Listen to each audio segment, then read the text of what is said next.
सीधा रुख करेंगे लखनऊ का, जहां स्मार्टफोन नियुक्ति पत्र वितरण कार्यक्रम आयोजित किया गया। दरअसल आंगनबाड़ी कार्यकर्ताओं को स्मार्टफोन दिया गया है। सीएम योगी क्या कुछ कह रहे हैं, सुनवा देते हैं आपको। लोगों के मन में आपके प्रति ज्यादा सम्मान होगा और इसीलिए हर आंगनबाड़ी केंद्र अब आंगनबाड़ी केंद्र मात्र नहीं है, यह एक डिजिटल सेवा का केंद्र बन गया है। ये आंगन जैसे स्मार्टफोन के साथ हम कार्य करना प्रारंभ करेंगे। आज मुझे प्रसन्नता है कि 1,33,282 ग्रोथ मॉनिटरिंग के लिए स्टेडियोमीटर का वितरण, 58,237 mother come child weighing scale का, 10,553 इन्फेंटोमीटर आज आंगनबाड़ी केंद्रों को प्रदान किए जा रहे हैं। ये काम पहले भी हो सकते थे, सत्र के पहले इसकी उम्मीद नहीं की जा सकती थी, क्योंकि ये सब उनको फुर्सत ही नहीं थी। गरीब के बारे में कौन पूछता है? गरीब की पीड़ा को जिसने देखा होगा वही गरीब के बारे में बात करेगा। जो लोग चांदी की चम्मच लेकर के पैदा हुए हैं वे गरीब की पीड़ा को नहीं देख सकते, उनसे उम्मीद भी नहीं की जा सकती है। वे मंचों पे भाषण देंगे लेकिन वे उस पीड़ा के साथ जुड़ नहीं सकते, उनके लिए योजना नहीं बना सकते। उनके लिए तो सब कुछ उनके परिवार के लिए चाहिए। समाज को बांटने के लिए पर्व और त्योहार के पहले दंगा करवाने के लिए महिलाओं और व्यापारियों की सुरक्षा में सेंध लगाने वाले गुंडों की एक फौज उनको चाहिए। उन गुंडों को लूटने की छूट उनको चाहिए और इसलिए उनसे उम्मीद करना कि वे काम कर पाएंगे, ये अपने आप में एक दिवा स्वप्न जैसा है। आधार किट के रूप में 897 बाल विकास परियोजनाओं में 5 वर्ष से छोटे बच्चों पर आधार ब्लॉक पर निःशुल्क, ये सभी बनाने की कार्रवाई वहां पर उपलब्ध करवाने के कार्य भी किए जा रहे हैं। बचपन से ही हम उन बच्चों को इसके साथ जोड़ें, पता लगना चाहिए, आधार लिंक हो।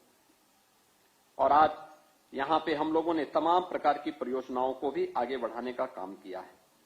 आज मैं इस अवसर पर आप सबसे इस बारे में कहूंगा, ये जो कुछ भी आज आपको 23,647 आंगनबाड़ी केंद्रों में सक्षम आंगनबाड़ी केंद्र के रूप में जो विकसित किया जा रहा है, जिसमें LED TV, RO water, nutrition garden, pre school kit, ये सभी विकसित हो रही है। आंगनबाड़ी केंद्र अब दिखेंगे और अगर स्मार्ट आंगनबाड़ी केंद्र होगा तो आपका मानदेय भी स्मार्ट होना चाहिए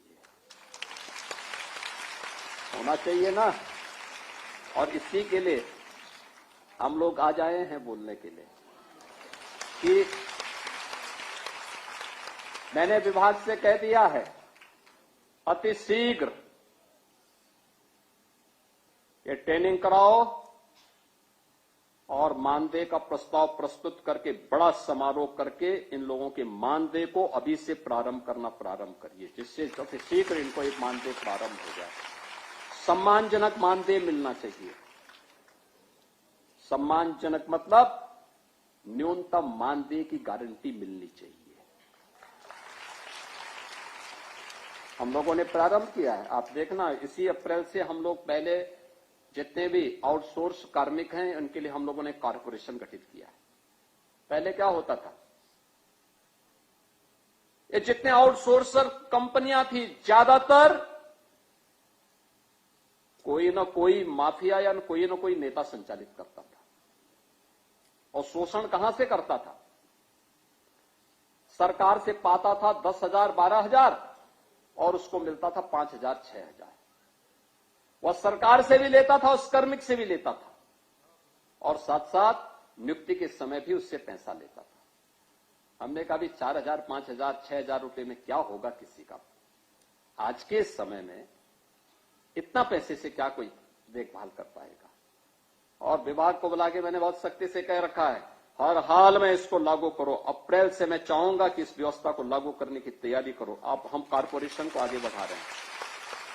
शोषण मुक्त व्यवस्था बनाएंगे, सम्मानजनक मानदेय अपने कर्मचारियों को देंगे, जो प्रदेश के हित में काम करेगा, प्रदेश के बचपन को संवारेगा, प्रदेश के विकास में भागीदार बनेगा, राज्य सरकार उसके साथ खड़ी होगी, उसको सम्मानजनक जीवन जीने के लिए आगे बढ़ने का अधिकार देगी।